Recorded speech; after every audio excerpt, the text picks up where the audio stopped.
Judgments are habitual knee-jerk reactions to people, places, and events. Often judgmental thoughts are based on our samskaras, the story of ourselves and previous life experiences, and repeating these judgments reinforces and deepens these unconscious patterns. If our judgments are negative, we dramatize, worry and stress. If they are positive, we fantasize about the future.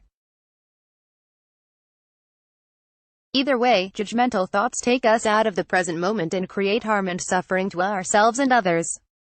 While our minds will always create judgments, there are simple ways to learn how to reduce and correct these harmful thought patterns on our yoga mats and meditation cushions. Why practice non-judgment? By practicing non-judgment, or simply observing aspects of life without attaching an opinion, we step back from these reactions and see situations for what they are. This pulls us out of the past or hypothetical future and into the present moment, allowing us to appreciate everything that is. By creating less judgmental thoughts, we create less harm and are able to see the world around us with more clarity. Benefits of practicing non-judgment: promotes awareness and mindfulness, cultivates more gratitude, reduces stress and worry, helps make wiser decisions, boosts productivity, fosters a peaceful mind, increases authentic self-knowledge, deepens expressions of love toward yourself and others. Show to stop judging in yoga and meditation. In order to practice non-judgment, begin simply by recognizing judgmental thoughts or attitudes when they occur. Try labeling your judgments positive, negative or neutral for the next day, or even for the next hour or the next 15 minutes. You'll be surprised by how often they surface. Attempt to release the emotions or opinions that you form based on these judgments. That is, practice equanimity toward each thought or situation. This isn't the same as becoming numb or insensitive toward life, or as turning into an emotionless robot. Our brains evaluate and judge for a reason. It's simply a practice in finding and maintaining a sattvic state of mind. Non-judgment in meditation. Meditation and concentration practices are perfect settings to work with judgment, since we are already focusing on the present moment. Before your meditation, set an intention to not judge yourself for the thoughts, feelings and other distractions that will inevitably surface throughout your practice. Instead of getting upset with the fact that you're planning dinner, moving a tingly foot or thinking when you're not supposed to be thinking, accept each sensation as part of the meditation process and remember that there is no such thing as a bad meditation.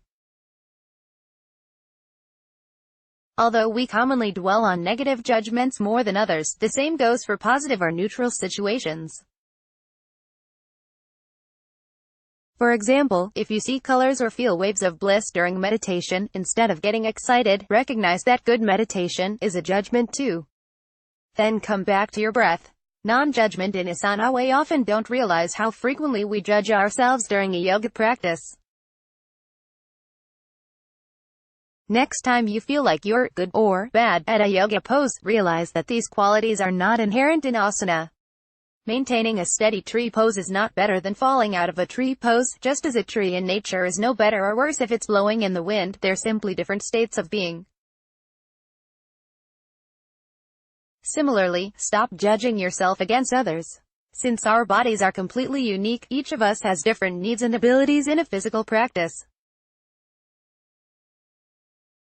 By not judging ourselves, we see that asana practice is simply about breathing through each pose and noticing how our bodies, minds, and states of being flow from practice to practice or throughout a practice. Without the veil of judgment, we create clarity to practice self-observation and self-reflection in each new moment. Cultivating compassion. To embrace a non-judgmental attitude, it is helpful to practice compassion towards yourself and aspects of life that you judge. The Buddhist technique of meditating on metta, or loving-kindness, can assist in finding a non-judgmental love toward the good, the neutral and yes, the bad too. Like all practices, not letting judgment consume our lives takes time and effort. However, the more we practice not judging in yoga, the more we'll be able to practice in other aspects of lives. Likewise, the more we practice not judging ourselves, the more likely we are to not judge others. When we are able to appreciate everything as it is, we form a clear and balanced environment for our minds and hearts, and a larger sense of belonging in that which surrounds us.